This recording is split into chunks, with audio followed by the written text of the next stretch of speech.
All right. Today I am here with Adrianne Moore, a candidate for state representative in the 12th district. Again, this is another Washington Voting Project candidate interview. Ms. Moore, we're very happy to have you on today and to speak with you. Thanks, Xavier. Thanks for having me. Fantastic, fantastic. I'll just start things right off. My name is Xavier Martinez again, and again, I'm with the Washington Voting Project. It's an honor to be with you today, Ms. Moore, in these tremendous circumstances, and just being able to sit down and speak with you. I really appreciate it. I have some questions I've prepared for the interview or conversation today, but I think the vision for this project is that we have just that, a conversation, and not necessarily an interview. So hopefully by the end of this, and by extension, the rest of the community will, have a better look at both your personality and the issues that you advocate for. I think that's a great purpose. Thanks. Fantastic, fantastic. All right, let's kick it right off. First of all, tell me a little bit about, where you lived as a kid, how you ended up calling, the Manhow Valley and the 12th district your home. I was born on a farm not far from Lake Roosevelt, sort of where the Spokane River meets Lake Roosevelt. And my family had homesteaded there in the 1880s, so sort of my extended family's home for a long time. And my immediate family were farmers. And then when my parents divorced, my mom actually remarried a Methodist minister, became a minister herself. And we moved with the church across the state. So I lived in lots of little small towns in Eastern Washington. I lived in Davenport, Washington, Toppenish, Washington.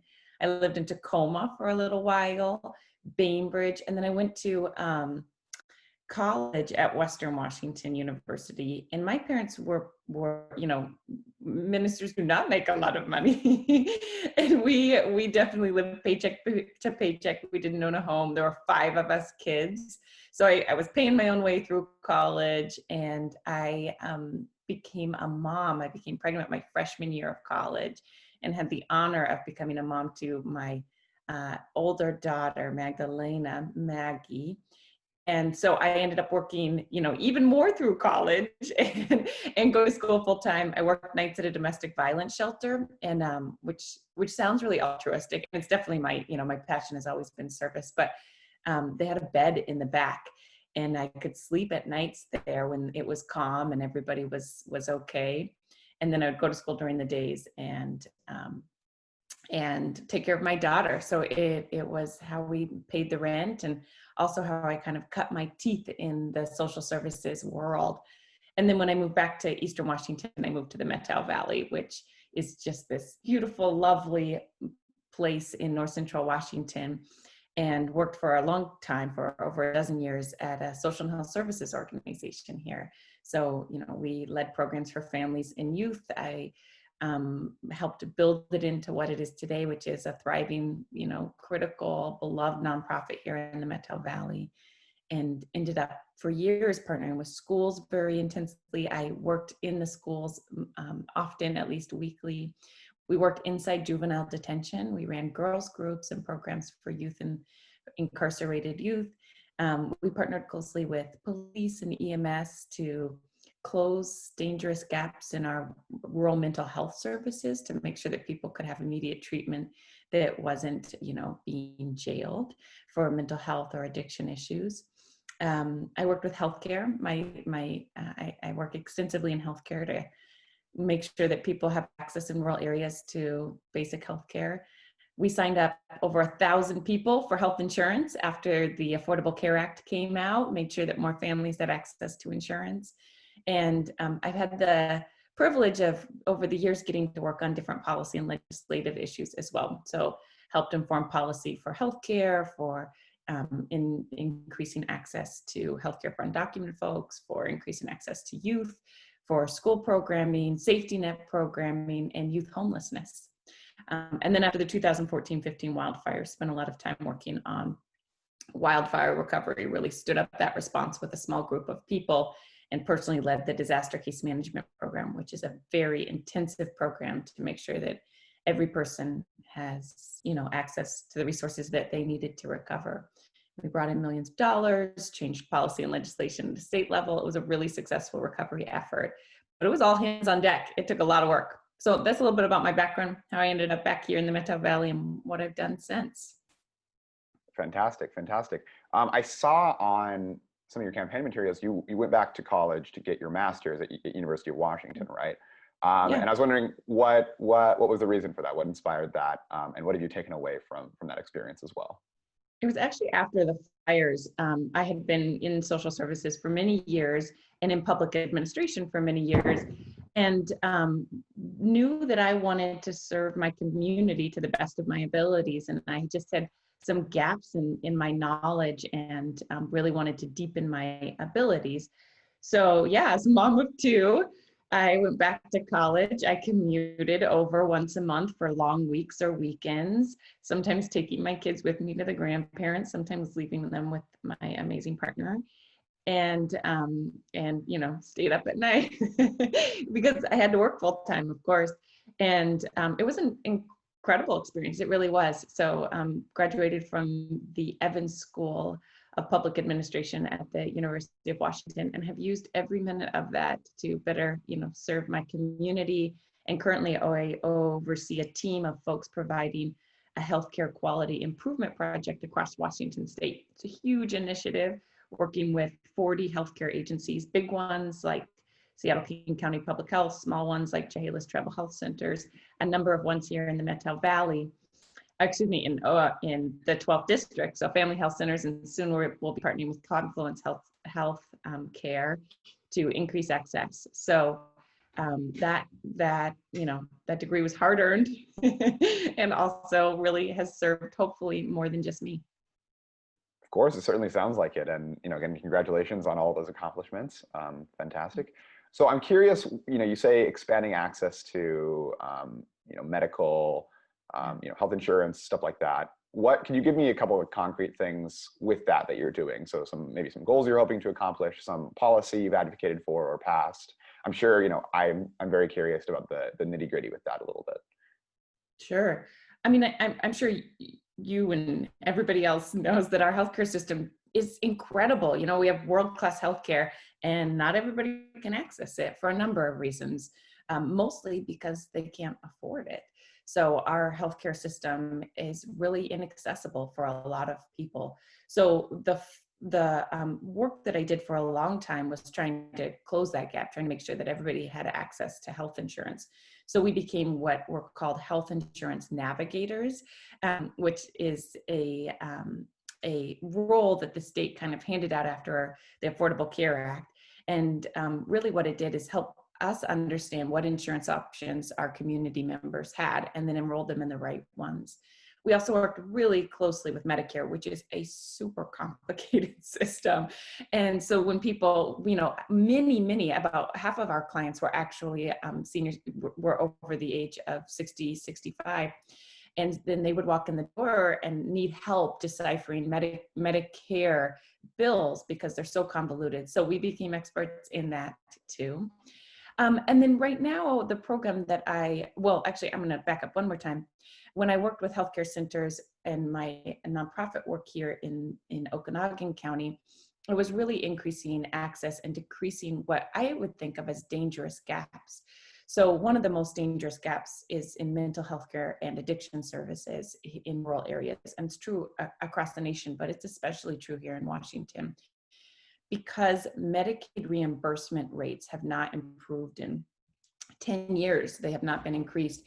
Most mental health care providers don't accept Medicaid, which means that low-income families, low-income people can't get health care, can't get mental health care, except for at very few county mental health care services.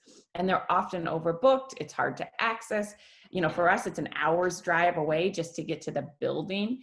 So what we did is tried to partner with different entities to ensure that more people could get mental health care services, and that those without weren't put into the legal system, that they got the care they needed either by just driving them there or providing triaging care. So, I personally, everybody who worked at the nonprofit would sit with people who had suicidal ideation or who were trying to get clean, and just hold space for them and make space until we could find out a bed for them to go to, or till we could get them a ride to a facility.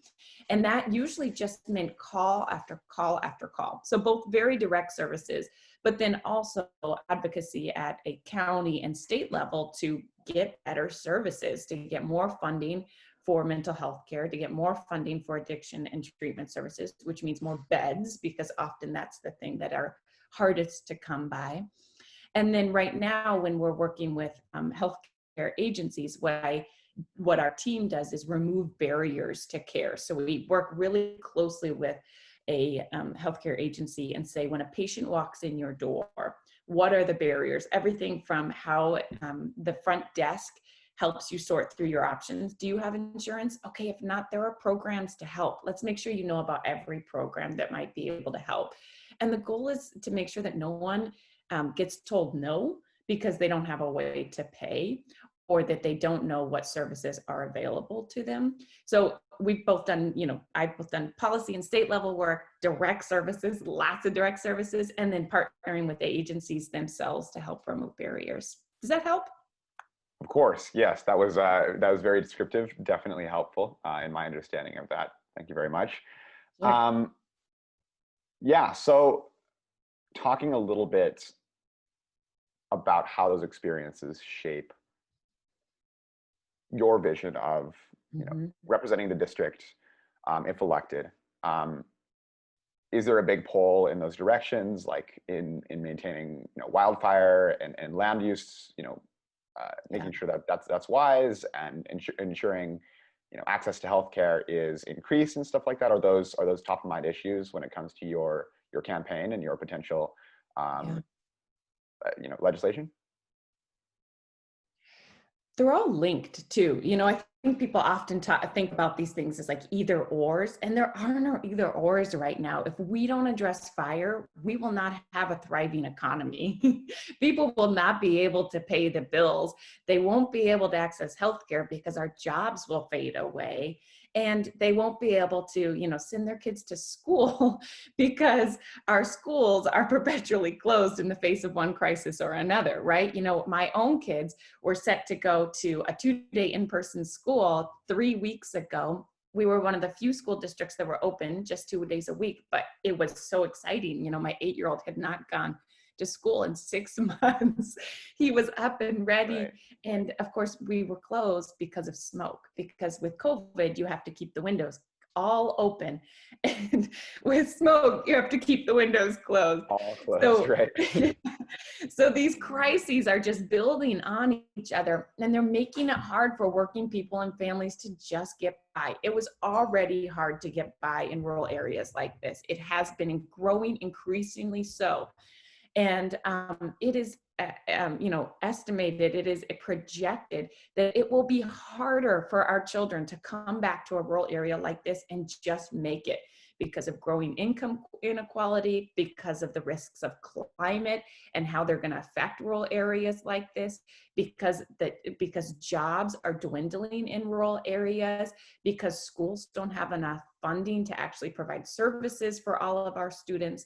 Yes, those are top priorities for me. So when I talk to voters, the biggest priorities right now for them are healthcare, schools, jobs, housing, and protecting this beautiful place we call home. And that's the work that I've always done. That's the work that's close to my heart. As a mom myself, when I wake up at night and think, what are my children going to do in 20 years and 50 years? Those are the things that I think we can't wait anymore. We have to address those now.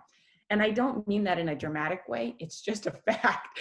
It is getting to be a crisis in rural areas over and over again. And we've got work to do, and we don't have representatives who are really fighting for that. And it's both surprising to me and it's sad. But we need representation that, that knows what it means to struggle, that knows how hard it can be to live here. And that's what gives you fire to work on these issues. So those are my legislative priorities. Long-winded answer, yes. Totally, totally. Thank you. It was Yeah. very helpful. Something you said there though caught my attention. You mentioned that, these are issues that pretty much everyone agrees are important issues and issues that need to be resolved in some sort of way. And, I think that's a great point. And I think maybe I'd like to go a step deeper and talk about some of the divisions that come in solving that. And I think a large disagreement is funding. And so I guess on your campaign, how would you propose getting the money Yeah. required to take the weight off some people's shoulders with these issues? Mm-hmm. That's the golden question, isn't it? And my opponent, I have nothing against my opponent other than I don't think he's representing us, and I think that's important. And it's important to name. I'm a good middle child, and I like to make everybody happy. But it's also really important that we, hold our representatives to task. And one of the things that he said consistently is, we have to fund schools, we have to fund Medicaid reimbursement rates, but he refuses to find the funding to make that happen. And it makes it an empty promise. And it's so disappointing because when you hear him and others talk, you think, okay, he understands the importance of schools, he understands the importance of healthcare. But when you actually look at, their voting records or his voting record, he's not doing that work. So how do you actually get funding to, we have a funding hurdle at Washington State because we have a very regressive tax structure. So in Washington State, those at the bottom actually pay way more in taxes, in state taxes. So we're talking county, local sales tax, state sales tax.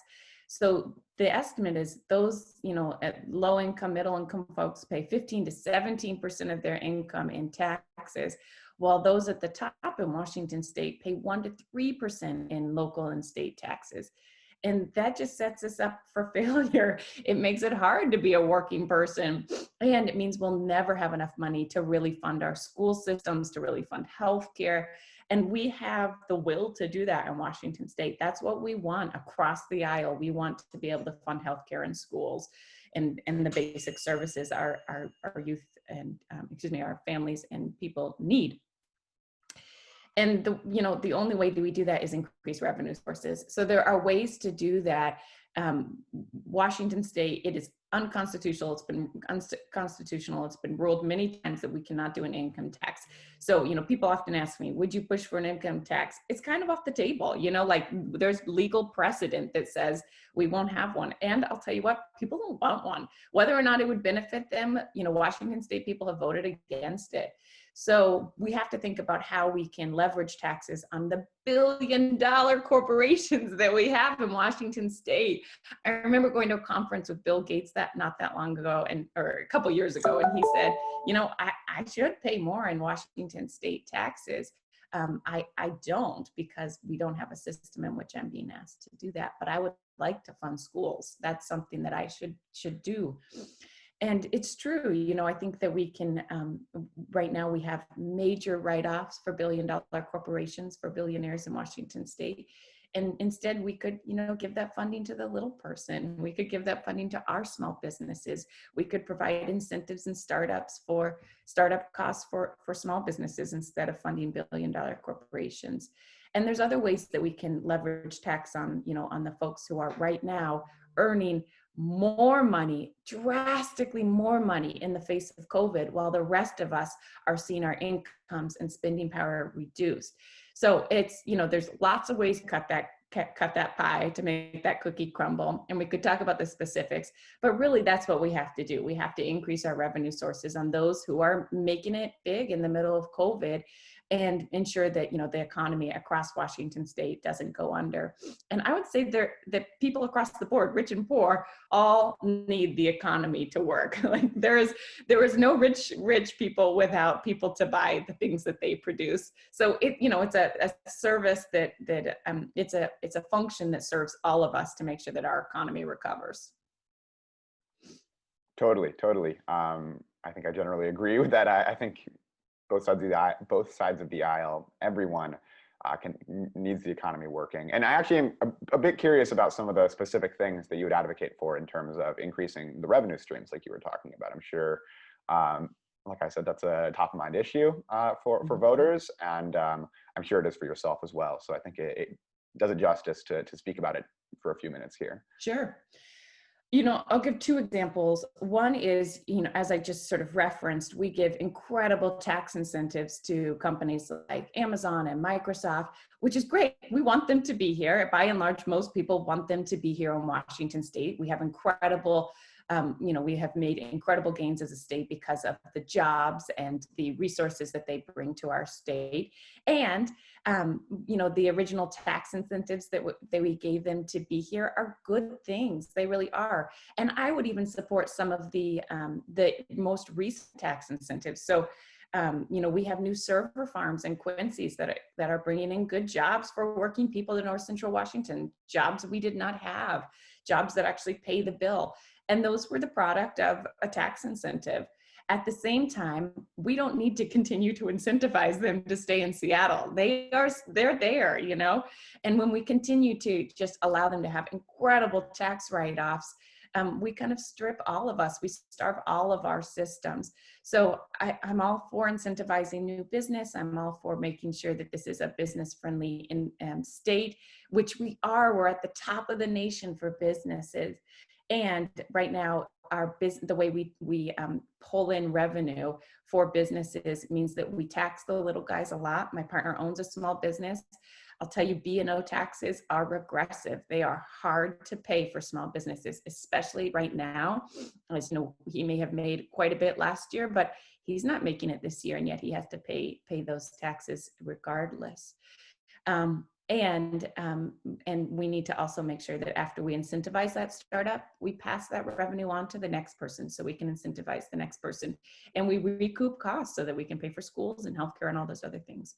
The other thing that's often floated is a capital gains tax in Washington State. I think, there's ways that you can do taxation on, the top 1% to 3% and reduce taxes on those at the bottom. So I want to be super clear.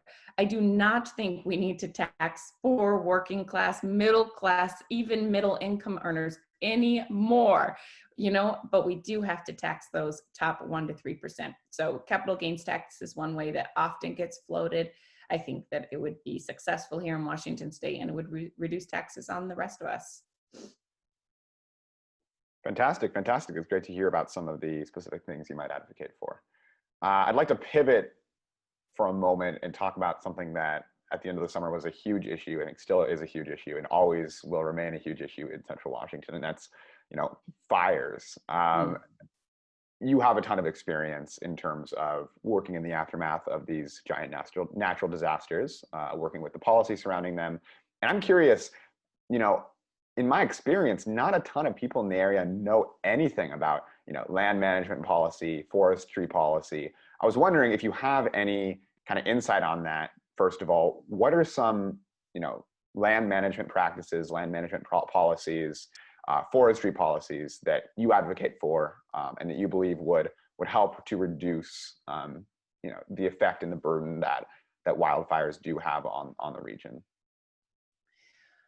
There's a couple things that we've really looked intensively at, that we've really watched. And the first thing I'll say, sort of backing up to fire in general, is that, natural disasters will affect anyone and everyone, but they don't affect everyone the same. So those who are already struggling are going to be impacted more in a natural disaster. So both before and after, the best possible thing we can do is think about how we shore up our communities and make sure that no one's living on the edge. So I think that's really important, because we think of these as inevitable and we think of the impact as inevitable, and it's not true. They're greatly, the outcome is greatly tied to how well we were doing before. the second thing you talked about is like, how do we protect our land? How do we protect our water? And those are huge issues in North Central Washington. Water rights, you know, how we address water. Is it a free market commodity? Is it a public good? Those are huge issues. Right now, I own water rights. There's a ditch that goes above my house. It feeds our garden. It feeds our fields. It feeds the neighbor's sheep. You know, it is a precious commodity here, and I could sell it. I could sell it to the highest bidder. It could be held in perpetuity. That person could hold it until it's worth more and then resell it back to the highest bidder. Or they could use it downstream and permanently remove it from upstream communities like mine.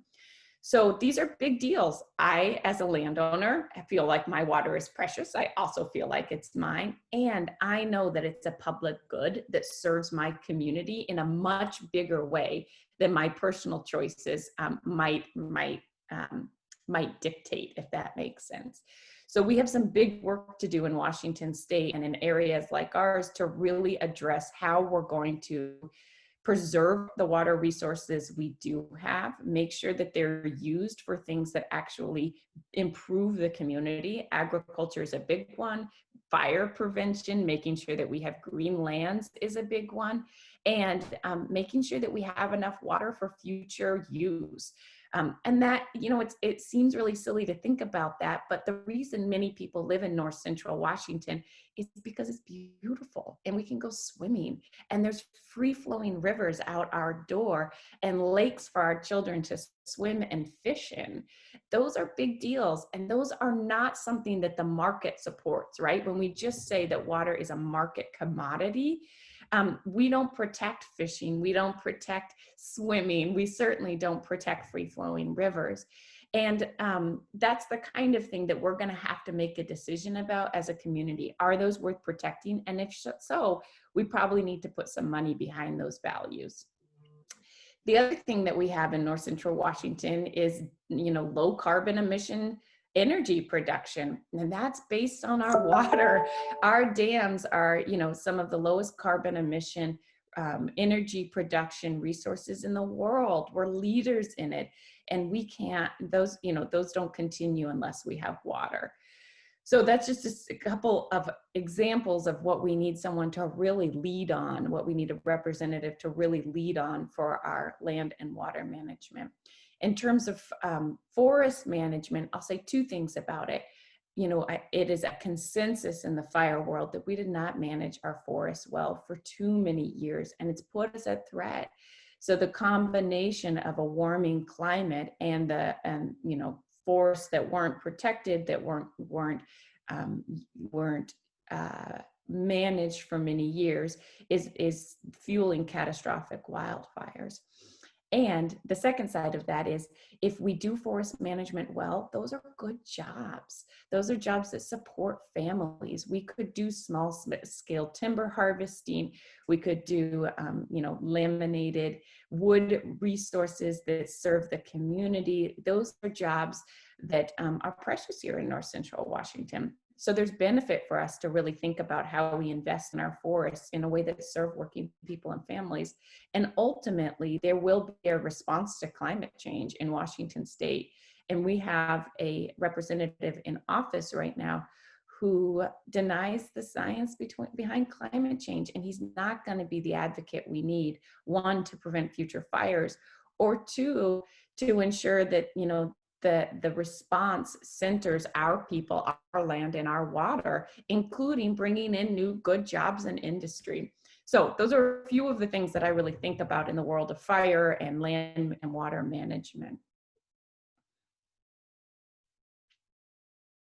Oh, you're muted. I'm on mute. I was on mute. What I was saying, that's incredibly interesting. Certainly something that I need to do some more research on, and hopefully, you know, maybe other people will realize that as well. Or maybe everyone just knows a lot more about land management than I do, but that's very interesting. That's the answer. We do not, which is why it's not a priority, because it's so complicated and convoluted, and we need people to talk about it all of the time, because I'll tell you what, you and I and the rest of the people here are at risk if we don't take this on. Absolutely, absolutely. Couldn't agree more. Um, okay, so obviously a lot in the world has happened in the last 3, 5 year even 3, 5 years year even, and I think the most obvious and overarching of all those things is the coronavirus pandemic. So I'm curious, first of all, how COVID has affected the 12th district, district which you're running to be representative of. Yeah, let's start there. How has COVID affected our district? Yeah, we've had some of the highest COVID numbers in the state. At one point, we were leading, and that's a sad reality. I think that, in my years in social and health services, I watched our public health infrastructure be decimated. And that was the choice of county commissioners as well as state representatives who are now in office, including our state representative who was a former county commissioner. And when we, you know, decided against investing in our public health infrastructure, we set ourselves up for the very circumstances we just saw, which is we don't have local leadership that was willing, able, and resourced to lead on a pandemic, which meant that we had to rely on folks who didn't know our community, who didn't know our people, who didn't know our resources to make decisions about how we were going to address COVID-19.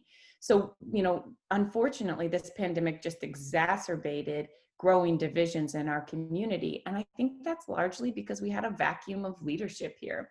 And I hold our elected representatives to task for that. They should have and could have stood up in that moment and said, yeah, this is going to be hard, and we're going to do this together. And we're going to rely on the best possible information we have, but we're also going to rely on what we know about our community, what we know about our businesses, about our practices, about our ability to come together and do the hard work so our schools could reopen, so our healthcare system wasn't overwhelmed. And we didn't have that. And that's a shame. It is. We had, again, my opponent exacerbated those divides by participating in, anti-governor initiatives and anti-governor information. And I thought, oh man, can't we in the middle of a crisis? I didn't like all the decisions our governor was making. I didn't agree with all of them, but he didn't have anyone here on the ground who was leading, who was able to say, hey, yes, the science is important. We're going to do the right thing, but here's some information. Let's keep you pick blueberry farms open. And, that's a great COVID activity. But yeah, we probably need to close some of these tiny shops for a little while. If we had done that well, we could have reopened much quicker. Our schools could be open right now, and our community could be back to chugging along. Instead, we had leadership that stoked division, that didn't do the hard work, that didn't say the hard things, and that didn't make sure that our community was following the rules that we set.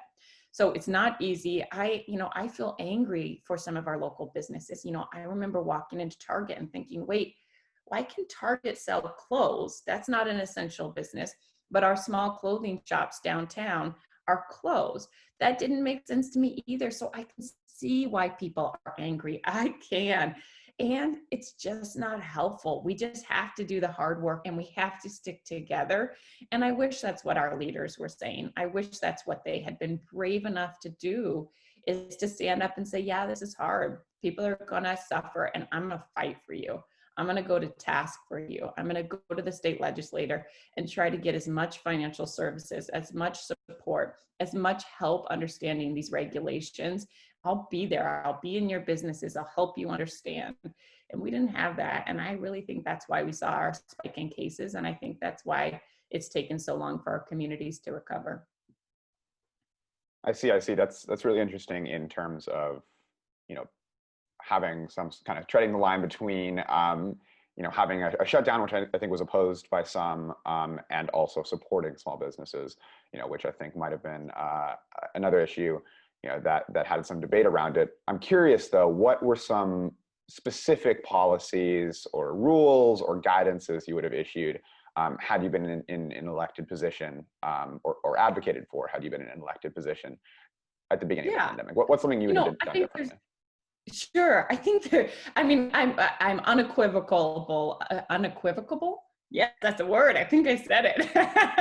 That we got to stand by the science. It's the best we got. And of course, we didn't know everything. Of course, this was a new pandemic. This was a new healthcare emergency. We were learning as we went. But man, some of the answers were not that painful and were super straightforward. Wear a mask. Okay, it's uncomfortable. I don't like it. Fine. But we needed to ask our community to do that, right? We still need to ask. My opponents still won't say that we should be required to wear masks, and that's frustrating. And I don't like anybody telling me what to do. I'm a good country girl, I don't want the government to tell me what to do. And yet we're in an emergency. This is, literally a pandemic. So sometimes we've got to do hard things.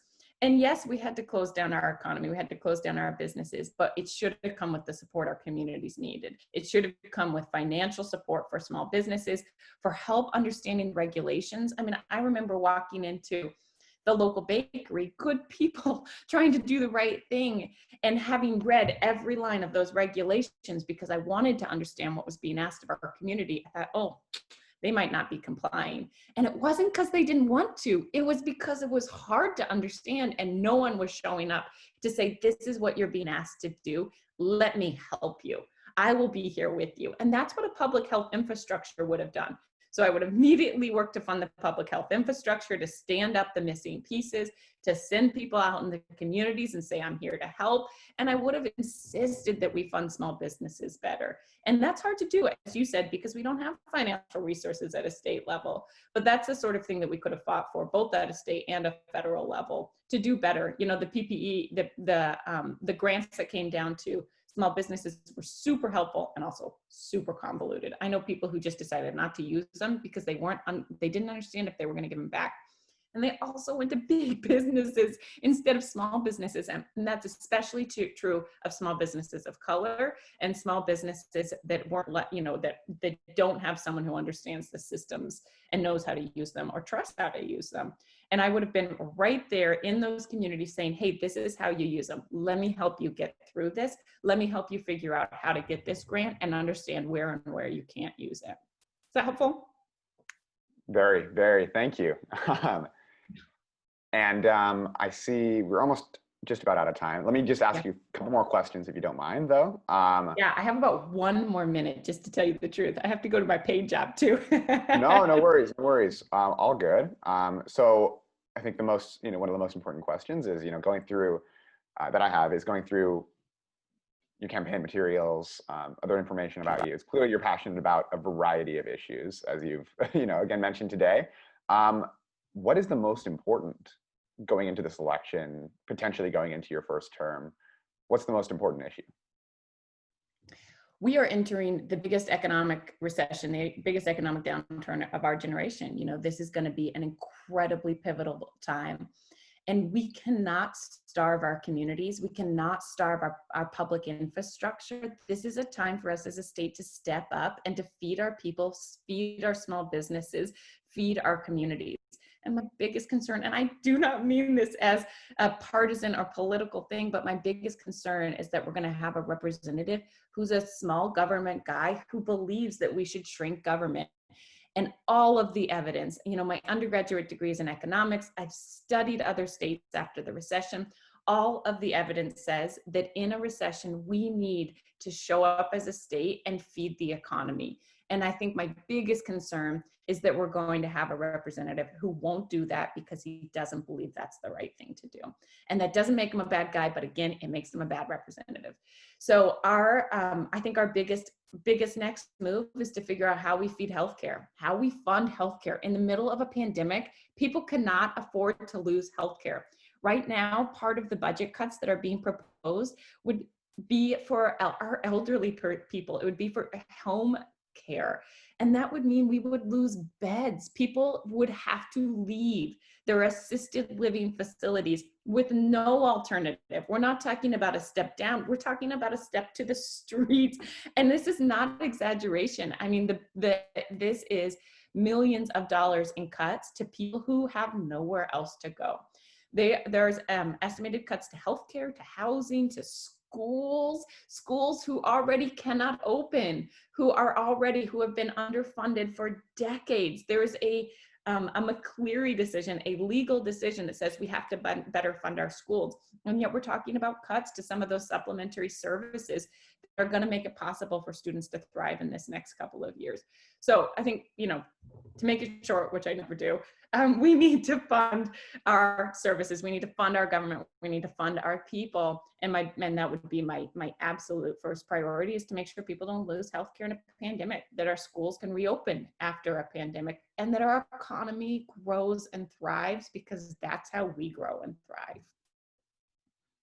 Absolutely, absolutely. I think that's a very important issue to many other people in the district as well. So fantastic. Well, I know you need to go, so I'll let you go now. Thank you, though, very much for staying with me this whole time, answering all my questions.